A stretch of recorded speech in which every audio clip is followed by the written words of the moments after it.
It's your girl Shangela, baby, all the way from the grand city of Paris, Texas. And honey, I am back to snatch the crown.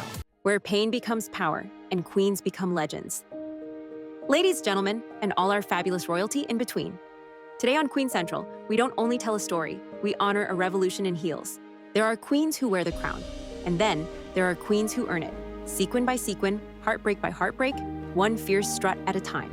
Today we pay tribute to one such queen, the unshakable, unbreakable, unstoppable force of glamour and grit, Shangela Laquifa Wadley. This is how you steal the show. I'm a pro. Now, baby, before the world shouted hallelujah, before the stage lights, the wigs, and the workroom fame, there was a boy in Paris, Texas, with a dream too loud for silence and a spirit too bold for small-town expectations. This is not just a drag journey, this is a masterclass in resilience. A tale of how one queen flipped rejection into red carpets, turned pain into power, and rose, not only for herself, but for every kid who ever lip-synced into a spoon, praying someone might one day clap. This is Queen Central, and I am host Gloria Hull. So tighten those lashes, grab a fan, and prepare your heart. Because what you are about to hear is not just a story. It is a legacy in the making. This is the rise of Shangela. And honey, you are not ready. Childhood and early life. Born DJ Pierce. In a town where Friday nights were dominated by football and Sundays by church sermons, DJ Pierce stood out, not only for his dreams, but for his defiance. Raised by a single mother and his Southern Baptist grandparents, DJ's early life was a mix of challenges and resilience. His mother, Deborah Sue Pierce, a U.S. Army worker, instilled in him the values of perseverance and self-worth. It was fabulous. My mom even was there visiting me in Los Angeles at the time. At school, he was often the target of ridicule, labeled with slurs and ostracized during recess. Yet, at home, he found solace. His mother never questioned the glitter on the carpet or the lipstick on the mirrors. She saw a star in the making. "Baby," she would say, "I see the way you sparkle, even when the world tries to dim your shine." DJ learned to wear resilience like a second skin, his spirit stitched from scraps of rejection and affirmation. Church elders whispered, neighbors stared, and even some family members offered sideways glances, but Deborah Sue stood unshaken. "They don't have to understand you to respect you," she told him. "God don't make mistakes, and he sure didn't start with you. The world may not clap for you yet, but I am clapping loud enough for both of us." My name is Shangela Laquifa, say what, Wadley? At just 7 years old, DJ fashioned his first gown from his grandmother's old curtains. He would stand in front of the mirror with a wooden spoon as a microphone and lip-sync to Whitney Houston, dreaming of a stage that had not yet arrived. Every afternoon, while other boys played sports, he reenacted scenes from Living Single, mouthing Maxine's sass and Khadijah's strength. These moments became survival tools. Imagination was his sanctuary. The birth of Shangela. At 21, DJ packed his dreams and headed to Los Angeles. The City of Angels greeted him with challenges: long hours waiting tables, countless auditions, and nights performing in clubs for tips. His early drag gigs were humble: dollar store glitter, duct-taped heels, but an undeniable stage presence.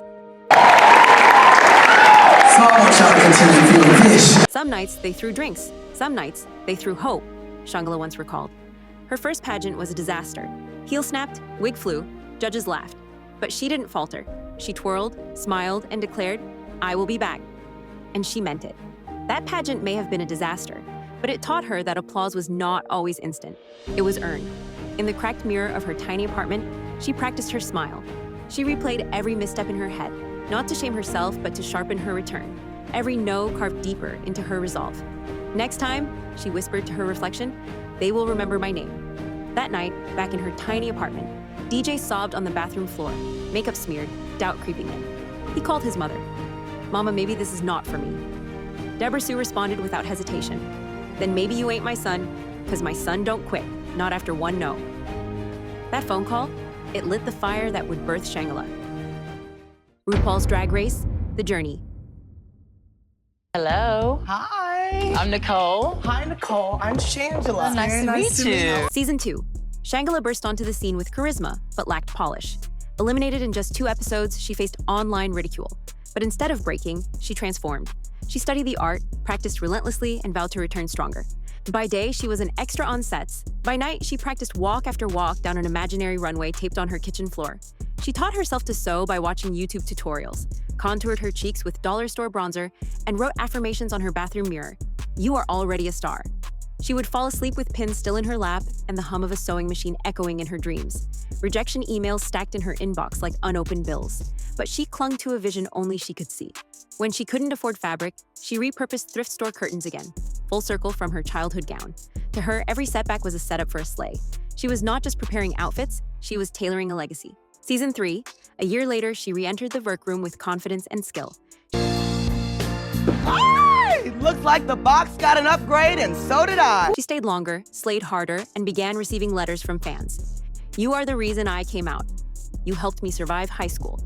Each message was a testament to her growing impact. One fan, a closeted teen from Mississippi, messaged, "You are the first gay person I have seen win anything." Shangela cried reading it. That message lived taped to her dressing room mirror for months. All Stars 3. Shangela's glow-up was undeniable. She dominated challenges and captivated audiences. However, a twist allowed eliminated queens to choose the top 2 finalists. Despite her stellar performance, Shangela was not selected, a decision that sparked outrage among fans and even surprise from Judge Michelle Visage.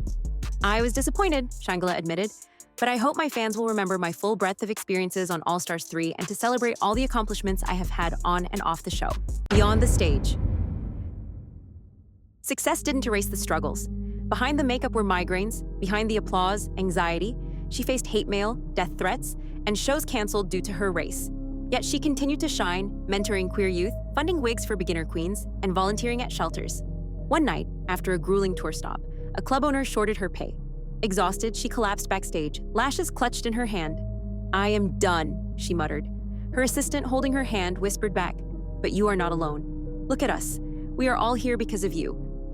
I've worked so hard over this last year to really rise among the ranks of drag queens. In that dim dressing room, surrounded by drag daughters and weary performers, she realized her journey was not just hers anymore. Every lash glued in exhaustion, every stiletto balanced on pain, had become a beacon. She was not only a queen now, she was a movement, and movements don't rest, they rise. In another moment, Shangela met a homeless trans girl named Lena during a charity event. Lena had nothing, no family, no home, but her eyes lit up when Shangela handed her a new wig and said, "Your story doesn't end here." A few months later, Lena sent a photo of herself in college. "You gave me hope in a world that gave me none." Triumph and legacy. Hi, guys! Hollywood finally took notice. Shangela landed a role in A Star is Born, acting alongside Lady Gaga. As much as I'm so thankful to be an actor in the film and working as an actor here in Hollywood now, I'm still a big old fan. She co-hosted HBO's We Are Here, bringing drag to small-town America and transforming lives. She became the first drag queen to walk the Oscars red carpet in drag. The red carpet beneath her heels felt like a runway of remembrance. For every closed door, every broken heel, every moment of almost giving up. She didn't just walk it for herself. She walked it for the kid in Texas, the fan in Mississippi, the girl with no home and only a wig. That night, in a custom Christian Siriano gown, Shangela paused before stepping into the flashing lights. "This is for every small-town dreamer," she whispered. A reporter asked her what the moment meant. "It means there is space for all of us now," she said, voice steady, heart wide open. "It is not about me dancing in sequins," she said. "It is about a whole generation seeing that anything is possible." Closing.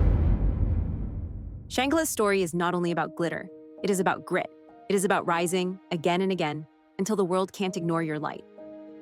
Here at Queen Central, we believe the fiercest crowns are forged in fire. If Shangela lit that fire in you, smash the like button, drop a hallelujah in the comments.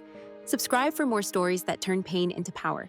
If you have ever felt invisible, if you have ever been told you were too much, too loud, too different, remember this: you are not alone, you are not broken, you are becoming. Shangela did not just rise, she brought others with her. She didn't only change the game, she rewrote the rules. To every misfit, every underdog, every bold soul in hiding, take the stage, and honey, own it. Because your struggles don't define you. They refine you, and queens, we rise. Hosted by Gloria Hole, this is Queen Central, where legends aren't born, they are built.